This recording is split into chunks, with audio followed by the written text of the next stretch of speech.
Welcome to Sri Vagdevi Taro. I'm here today to discuss what fortune has in store for you regarding home, health, and happiness. ನಮಸ್ತೆ. Propose day. ಯಾರಿಗೆ propose ಮಾಡಿದ್ರು, ಏನ್ propose ಮಾಡಿದ್ರು, ಹೇಗ್ propose ಮಾಡಿದ್ರು, so ನೋಡೋಣ. ನಿಮ್ ಪ್ರೇಮಿ ನಿಮ್ಗೆ ಪ್ರಪೋಸ್ ಮಾಡ್ತಾರ ಇಲ್ವಾ, ಒಪ್ಕೊಳ್ಬೇಕಾ ಬೇಡವಾ ಪ್ರಪೋಸಲ್ನ, ಲೆಟ್ ಬಿ ಡಿಸೈಡೆಡ್. ಸೊ ಕೆಲವರು ಬ್ರೇಕಪ್ ಮಾಡ್ಕೊಂಡ್ಬಿಡ್ತಾರೆ ಅನ್ನುವಂಥದ್ದು ಇದೆ. ಮೇ ಬಿ ಅವರಿಗೆ ಆಲ್ರೆಡಿ ಮ್ಯಾರೇಜ್ ಆಗಿರಬಹುದು. ಹಾಗಾಗಿ ಡೆಫಿನೆಟ್ಲಿ ನಿಮ್ಮ ಪಾರ್ಟ್ನರ್ ನಿಮ್ಮನ್ನ ಭೇಟಿ ಆಗ್ಬೇಕು ಅಥವಾ ನೀವಿಬ್ರು ಒಂದಾಗಬೇಕು ಅಂದ್ರೆ ಸಾಕಷ್ಟು ಚಾಲೆಂಜಸ್ ಇದೆ ಅಂತ ಅನ್ನಿಸ್ತಾ ಇದೆ. ಬಟ್ ಡೆಸ್ಟಿನಿ ನಿಮ್ಮಿಬ್ಬರನ್ನು ಬೇರೆ ರೀತಿಲೇ ಸರ್ವೈವಲ್ ಮಾಡೋದಕ್ಕೆ ಒಂದು ಸೂಚನೆಯನ್ನ ಕೊಡ್ತಾ ಇದೆ. ಆಲ್ರೆಡಿ ನಿಮ್ಮ ಪರ್ಸನ್ ನಿಮ್ಮನ್ನ ಬಿಟ್ಟು ಬೇರೆಯವ್ರ ಜೊತೆ ಕಮಿಟೆಡ್ ಆಗಿರೋದು ನಿಮ್ಗೆ ಗೊತ್ತಾಗಿರಬಹುದು, ಅಥವಾ ಕಮಿಟೆಡ್ ರಿಲೇಶನ್ಶಿಪ್ ಬೇಡ, ಲಿವಿಂಗ್ ಟುಗೆದರ್ ಅಲ್ಲಿ ಇರೋಣ ಅಂತ ಕೂಡ ಕೆಲವರು ಇರಬಹುದು. ಸೊ ಸದ್ಯಕ್ಕೆ ಫಿಸಿಕಲ್ ರಿಲೇಶನ್ಶಿಪ್ ಬೇರೆಯವ್ರ ಜೊತೆ ಅವರಿಗೆ ಹೆಚ್ಚು ಮಜಾ ಬರ್ತಾ ಇರೋದ್ರಿಂದ ಬೇರೆಯವ್ರನ್ನ ಮದ್ವೆ ಆಗೋ ಉದ್ದೇಶ ಇದೆ. ನಿಮ್ ಜೊತೆ ಬರೀ ಫಿಸಿಕಲಿ ಇರುವಂತ ಯೋಚನೆಯಲ್ಲಿ ಇದ್ದಾರೆ. ಇಲ್ಲಿ ಟ್ರಯಾಂಗಲ್ ಲವ್ ಸ್ಟೋರಿ ಅಂತ ಏನೂ ಇಲ್ಲ, ಜಸ್ಟ್ ಅಫೆಕ್ಷನ್ ಇದೆ, ಒಂದು ರೊಮ್ಯಾನ್ಸ್ ಎನರ್ಜಿ ಇದೆ ಅಷ್ಟೇನೆ.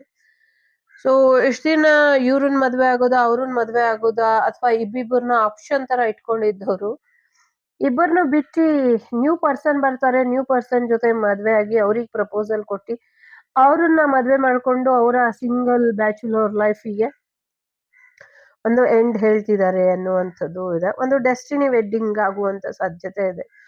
ಕೆಲವರು ಬೀಚ್ ಥೀಮ್ ಅಲ್ಲಿ ಪ್ರಪೋಸ್ ಮಾಡಿದ್ರೆ, ಕೆಲವರು ಹಿಲ್ ಸ್ಟೇಷನ್ಗೆ ಕರ್ಕೊಂಡು ಹೋಗಿ ಮಾಡಿದ್ದಾರೆ, ಕೆಲವರು ಬೆಡ್ರೂಮ್ ಅಲ್ಲೇನೆ ರೊಮ್ಯಾಂಟಿಕ್ ಆಗಿ ಮಾಡುವಂತ ಸಾಧ್ಯತೆ ಇದೆ.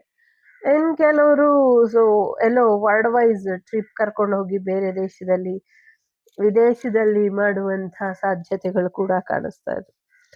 ಸೊ ಇವ್ರನ್ನ ಒಪ್ಕೊಳ್ಬೇಕಾ ಬೇಡವಾ ಅಂತ ಇನ್ನ ಯೋಚನೆ ಮಾಡ್ತಿರೋರು, ಅಥವಾ ಸಿಂಗಲ್ ಅಲ್ಲೇ ಚೆನ್ನಾಗಿದ್ದೀನಿ ಅನ್ನೋರು, ಸ್ಟಕ್ ಎನರ್ಜಿಲಿ ಇರೋರು, ಅಥವಾ ಬರೀ ಕನಸು ಕಾಣ್ತಾನೆ ಇವ್ರು ಬಿಟ್ಟು ಅವ್ರು ಯಾರು ಅಂತ ಯೋಚನೆ ಮಾಡ್ತಿರೋರು, ಅಥವಾ ನಿಮ್ಮನ್ನ ಪ್ರೀತಿಸೋರು ನಿಮ್ ಜೊತೆನೆ ಇದ್ರೂ ಕೂಡ ನಿಮ್ಗೆ ಗೊತ್ತಾಗ್ಲಿಲ್ಲ ಅಂತ ಅನ್ಕೊಂಡು ವೆಯ್ಟ್ ಮಾಡ್ತಾ ಇರೋರಿಗೆ ನಥಿಂಗ್ ಟು ವರಿ, ಆದಷ್ಟು ಬೇಗ ಒಂದು ಕ್ಲಾರಿಟಿ ಅನ್ನೋದು ಸಿಗೋದ್ರಲ್ಲಿ ಇದೆ. ನಿಮ್ಮ ವಿಶ್ ಏನಿದೆ, ನಿಮ್ಮ ಆಸೆ ಏನಿದೆ, ನಿಮ್ಮ ಕನಸು ಏನಿದೆ, ನೀವು ಹೇಗೆ ಇರಬೇಕು, ನಿಮ್ಮ ಪಾರ್ಟ್ನರ್, ನಿಮ್ಮ ಡ್ರೀಮ್ ಏನಾಗಿತ್ತು, ಸೊ ಅದೆಲ್ಲವೂ ಕೂಡ ಈಡೇರುತ್ತೆ. ಸೊ ಇಲ್ಲಿ ದೇವರು ನಿಮ್ಗೆ ಅಂತ ಒಂದು ಫುಲ್ಫಿಲ್ ಆಗಿರುವಂತ ಲೈಫನ್ನ, ಲವ್ ಲೈಫನ್ನ ಕೊಡ್ತಿದ್ದಾರೆ. ಸೊ ಅದ್ರೊಳಗೆ ನೀವು ಸುರಕ್ಷಿತವಾಗಿ ಇರ್ತೀರಾ, ಯಾರು ನಿಮ್ಗೆ ತೊಂದರೆ ಮಾಡೋದಕ್ ಆಗೋದಿಲ್ಲ. ನಿಮ್ಮನ್ ಯಾರೇ ತೊಂದರೆ ಮಾಡಕ್ ಬಂದ್ರೂನು ಅದು ನಿಮ್ಗೆ ಹಾನಿ ಮಾಡೋದಿಲ್ಲ. ಆ ಥರದ ಒಂದು ಸುಂದರವಾದಂತ ಬದುಕು ನಿಮ್ಗೆ ಯೂನಿವರ್ಸ್ ಕಟ್ಕೊಡ್ತಾ ಇದೆ. ನಿಮ್ಮ ಆಸೆ ಕನಸುಗಳ ಪ್ರಕಾರನೇ ಅದು ಇರುತ್ತೆ, ನಿಮ್ಮ ಆಸೆಗಳ ಪ್ರಕಾರನೇ ಅದು ಹೋಗುತ್ತೆ ಅನ್ನುವಂಥದ್ದು ಇದೆ. ಇದಕ್ಕೆಲ್ಲ ಕಾರಣ ಏನು ಏನು ಅಂದ್ರೆ ದೇವಿಯಲ್ಲಿ ನೀವು ಮಾಡಿರುವಂತ ಪ್ರಾರ್ಥನೆ, ದೇವಿಯಲ್ಲಿ ನೀವು ಇಟ್ಟಿರುವಂತ ಒಂದು ನಂಬಿಕೆ, ಭರವಸೆ. ಸೊ ಹಾಗಾಗಿ ಆ ದೇವಿ ನಿಮ್ಮನ್ನ ಹೆಚ್ಚು ಪ್ರಕಾಶಿತವಾಗಿರೋ ಹಾಗೆ ಮಾಡ್ತಿದ್ದಾಳೆ, ಜೊತೆಗೆ ಅನ್ಯಾಯನ ತಡೆಗಟ್ಟಿ ನಿಲ್ಸಿದಾಳೆ ಅನ್ನುವಂಥದ್ದು ಇದೆ. ಡಿವೈನ್ ಟೈಮ್ ಬರಬೇಕು ಕೆಲವರಿಗೆ, ಆ ಡಿವೈನ್ ಟೈಮಿಂಗ್ ಅಲ್ಲಿ ಅವ್ರು ನಿಮ್ಗೆ ಸಿಗ್ತಾರೆ ಅನ್ನುವಂಥದ್ದು ಇದೆ. ಈಗ ಯಾರಿಗ್ ಸಿಕ್ಕಿಲ್ಲ ಬೇಜಾರ್ ಮಾಡ್ಕೊಂಬೇಡಿ. ಸೊ ಸಿಗೋರಿಗೆಲ್ಲ ಸಿಗ್ತಾರೆ, ಈಗಾಗ್ಲೇ ಹೇಳಿದ ಹಾಗೆ. ಸೊ ಇನ್ ಕೆಲವರಿಗೆ ಸ್ವಲ್ಪ ನಿಧಾನಕ್ಕೆ ಸಿಗ್ತಾರೆ ಅನ್ನುವಂಥದ್ದು ಇದೆ. ಜೊತೆಗೆ ಏನೇನ್ ಜಗಳ ಆಗ್ತಿದೆ, ಏನೇನ್ ಸಮಸ್ಯೆ ಆಗ್ತಿದೆ, ಇದೆಲ್ಲ ದೇವಿ ನೋಡ್ತಿದ್ದಾಳೆ ಅನ್ನುವಂಥದ್ದು ಇದೆ. ಸೊ ದೇವಿಗೆ ಟೆನ್ಷನ್ ಆಗ್ಬಿಟ್ಟಿದೆ, ಒಂದಕ್ಕಿಂತ ಒಂದು ಒಳ್ಳೆ ಆಫರ್ ಯಾರಕ್ ಕೊಡ್ಲಿ ಅನ್ನೋದೇ ದೇವಿ ಚಿಂತೆ. ಸೊ ನೋಡೋಣ ದೇವಿ ಯಾವ ನಿರ್ಧಾರ ತಗೊಂಡು ನಿಮ್ಮನ್ನ ಯಾರಿಗೆ ವಧುವಾಗಿ ವರವಾಗಿ ಕೊಡ್ತಾಳೋ ನೋಡೋಣ.